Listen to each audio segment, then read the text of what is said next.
Saucony Xodus 11. Alors la dernière fois que j'ai testé des Xodus, c'était les ISO 2 et j'en avais un mauvais souvenir, ça m'avait fait un hallus valgus. Et sur les conseils d'un vendeur, j'avais acheté cette chaussure-là et j'en avais été très déçu. Maintenant, sur cette chaussure-là, tout est différent, ça remonte quand même un petit moment cette histoire de Xodus 2. Mais là, on est rendu à la Xodus 11, même si c'est pas la même gamme de chaussures parce que la ISO est quelque chose de séparé avec la gamme des Xodus de format classique. Je vais vous présenter tout ça dans cette vidéo, c'est parti.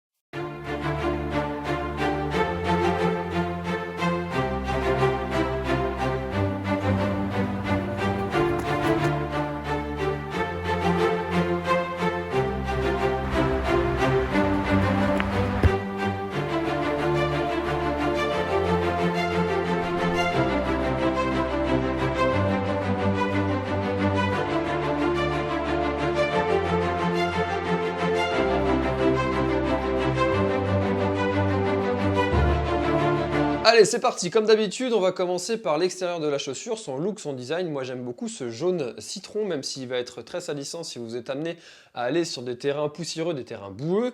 Vous allez avoir un mesh comme ça qui va se salir assez rapidement. Et personnellement, j'ai dû passer mes chaussures au lave-vaisselle. C'est une technique que j'utilise pour laver mes chaussures. Voilà, c'est une petite astuce comme ça. C'est cadeau, c'est gratuit.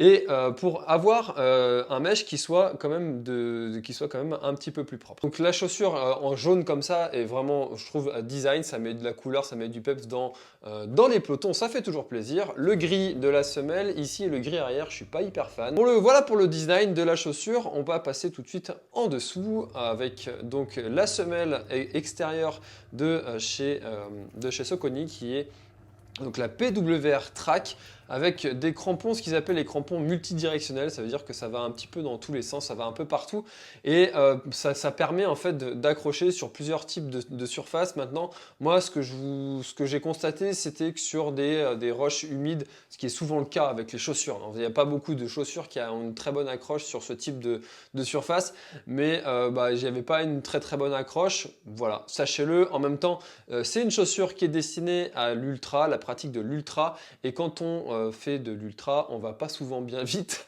enfin surtout quand on a mon niveau, donc on aura tout le loisir de prendre son temps si on est amené à évoluer sur ce type de surface. Ensuite, la semelle intermédiaire, donc la semelle intermédiaire, toute la partie grise qui est là, et bien là c'est la technologie PWR Run Plus avec un drop de 4.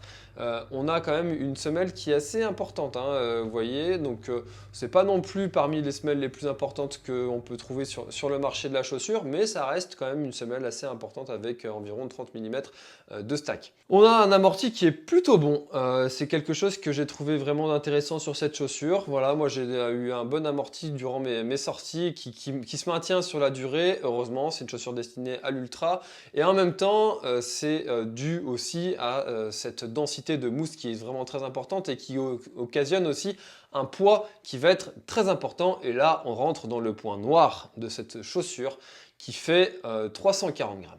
Voilà. Donc là, on est dans les chaussures les plus lourdes du marché de l'ultra. Voilà, alors sachez-le, pour certains, ça ne les dérange pas du tout, surtout ceux qui étaient habitués à pratiquer la randonnée, qui avaient des grosses chaussures auparavant et qui maintenant utilisent des chaussures de trail pour faire leur randonnée. Et en ultra, finalement, est-ce qu'on n'est pas en train de faire une randonnée rapide? Je vous pose la question, répondez-moi dans les commentaires. Voilà. Petit débat du jour. Ensuite, sur la chaussure, donc on a là toute la partie jaune, un mesh qui est plutôt, je pense, résistant. Voilà, j'ai pas entendu de mauvais échos sur le mesh de la part de Saucony, contrairement à d'autres marques qui ont eu des gros problèmes de mesh sur certains modèles. Mes modèles précédents aussi que j'ai eu, donc notamment la Saucony Peregrine, eh bien, j'ai pas constaté de problème au niveau du mesh. Là, ça a l'air d'être le même.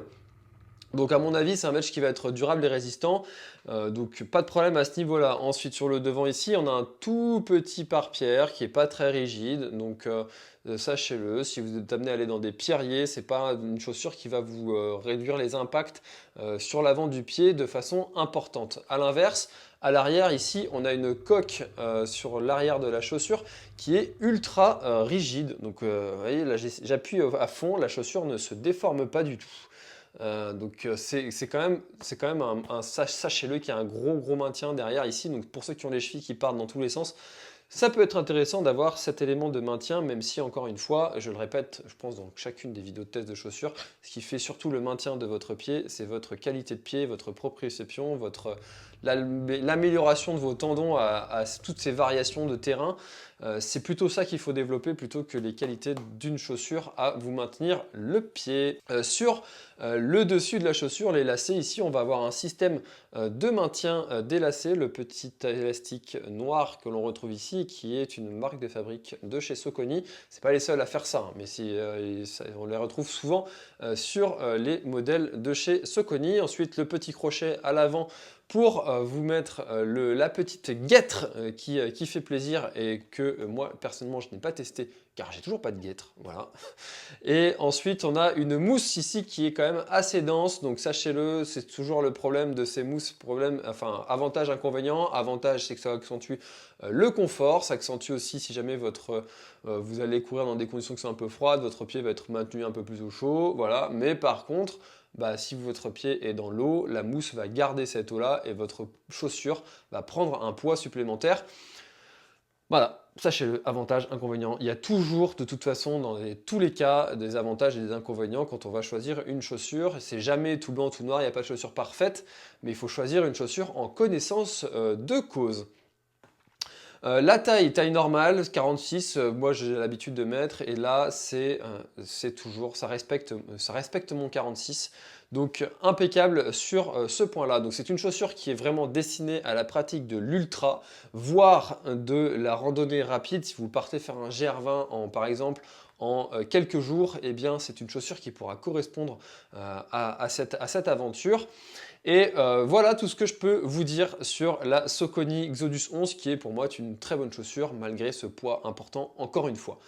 Voilà, et bien écoutez, j'en ai fini sur cette chaussure. Si jamais vous avez eu l'occasion de la tester, eh bien n'hésitez pas à partager votre expérience dans les commentaires. Cet espace est le vôtre aussi, à me donner ainsi un historique. Si jamais vous avez plusieurs centaines de kilomètres au niveau du mesh, ça pourra toujours être intéressant pour tous ceux qui regarderont cette vidéo pour avoir des informations complémentaires.